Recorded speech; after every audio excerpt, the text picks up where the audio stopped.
Hello everyone. It's so good to be back here again, my dear friends. I'm always exciting, bringing you trending, reliable and authentic happenings in Nigeria and more. And right here, it is hot.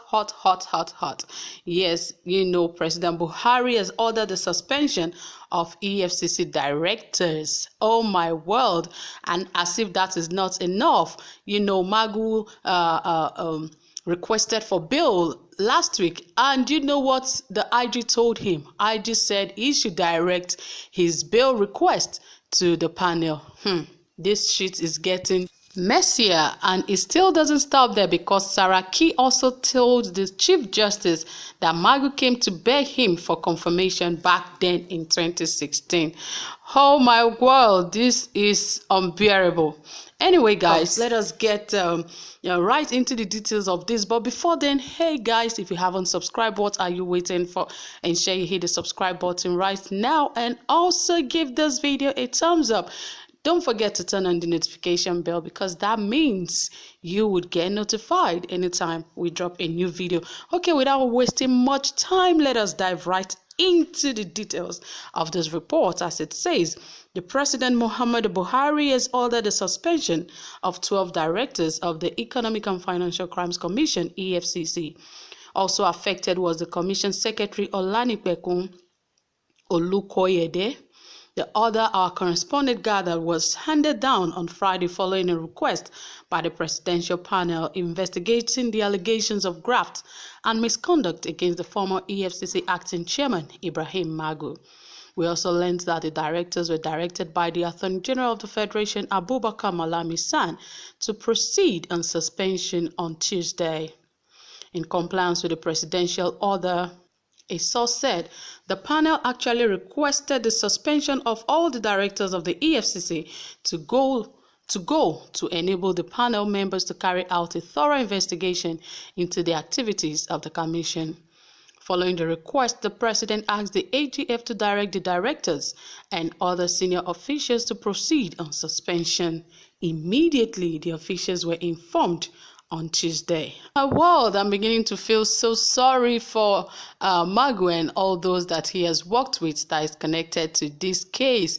Man, it's not going to be easy. Yes, don't forget that also he has also requested a bail, but guess what? IG said that he should direct his bail to the panel. Okay, let us see exactly what the panel has said to him while he requested for bail.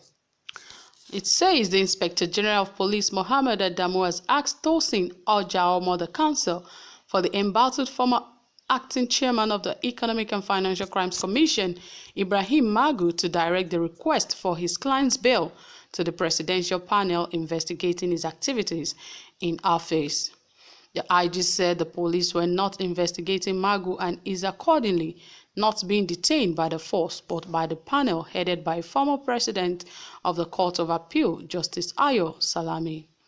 Adamu said this in a letter dated July 14, 2020, in response to the bail application filed by Ojaomo for the release of his client, who had been in police custody since July 6. The letter, which referenced CB 7000/IGP.SEC/ABJ/VOL.489/171 titled RE Application for Bail, was signed by the principal staff officer to the IG, DCP Idowu Owohunwa. It read, your letter 00CTOL/89A/07/2020 of July 10th, 2020 on the above underlined subject refers. The Inspector General of Police directs that your attention be drawn to the fact that the Nigerian Police Force is not investigating CP Ibrahim Magu, your client, and is accordingly not being detained by the police, but by the presidential panel that is investigating the activities of the Economic and Financial Crimes Commission. The Inspector General of Police therefore advised that you consider redirecting your request to the chairman of the presidential panel for appropriate attention. And as if all that isn't enough, the former Senate President Bukola Saraki has come to compound the issue that is already at hand for Ibrahim Magu by saying that Magu came to beg him for confirmation back then. Anyway, let us see exactly what Saraki said to Magu before now. The former Senate President Bukola Saraki says the acting chairman of the Economic and Financial Crimes Commission, Mr. Ibrahim Magu, visited him in 2016 and begged him to ensure that he was confirmed by the Senate. Saraki added that he explained to Magu that the Department of State Services had written a letter to the upper chamber of the National Assembly accusing the Efcc boss of corruption and being unfit to hold the office and thus should not be confirmed. The former Senate President said this in a letter addressed to the Chief Judge of the Federal High Court, Justice Adamu Abdulkafarati. Saraki's letter was written in response to a previous letter written by the Efcc to the Chief Judge. The Efcc, in a letter sent to Abdulkafarati on May 21st, accused Justice Taiwo of being biased against it. Saraki had filed a fundamental human rights suit before Justice Taiwo, who in turn granted an ex parte order restraining the Commission and 5 other agencies of the federal government from continuing its investigation of certain corruption allegations against him. However, in a protest letter signed by Magu, the Efcc requires the reassignment of the 2 ex-governors' cases and all other ones involving it in the judge's docket to another judge of the court. In his own letter, however, Saraki said the Efcc was after him because Magu believed he had a hand in his confirmation. The letter read in part, "Your Lordship, Mr. Magu, after his nomination, came to see me pleading that I should do my best to help him during the screening process.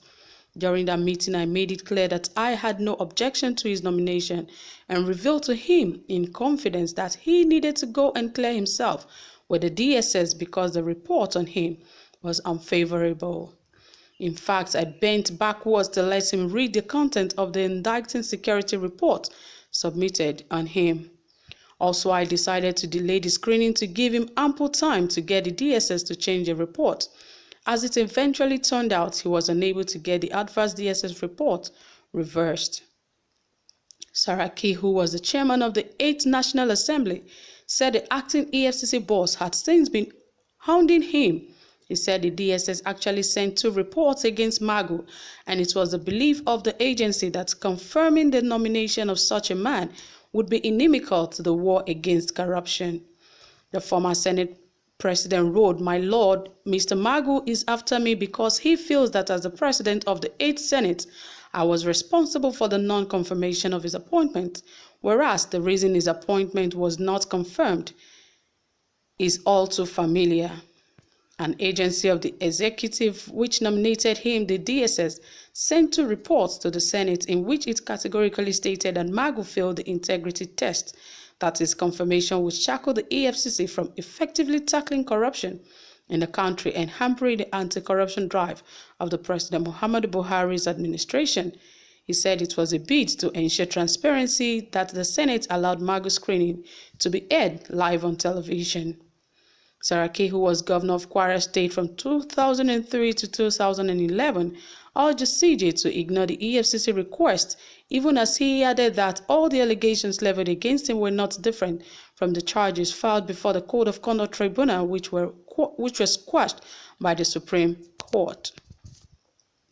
The former Senate President said it was funny that of all the agencies which were restrained by the court, it was only the EFCC that was attacking a judicial officer for doing his job among the 6 defendants. Goes to show that the Commission and its leadership are unnecessarily mischievous, pugnacious, and overzealous. He therefore asked the CJ to ignore the EFCC's petition as stated. So guys, you can see that this case has actually come a very long way. It is not something that just started today. It has been for some time, but I keep wondering that if this case has been since 2016 and this is 2020, how come he was still the acting chairman between 2016 till 2020? So that means there are so many things that are really not right in this case. But all the same, let justice be served. So guys, that is it. Don't forget to drop your comment. Don't forget to tell us what you think about the current situation of things regarding Magu. And also don't forget to like this video. Don't forget to comment and subscribe. Do have a pleasant time. Bye for now.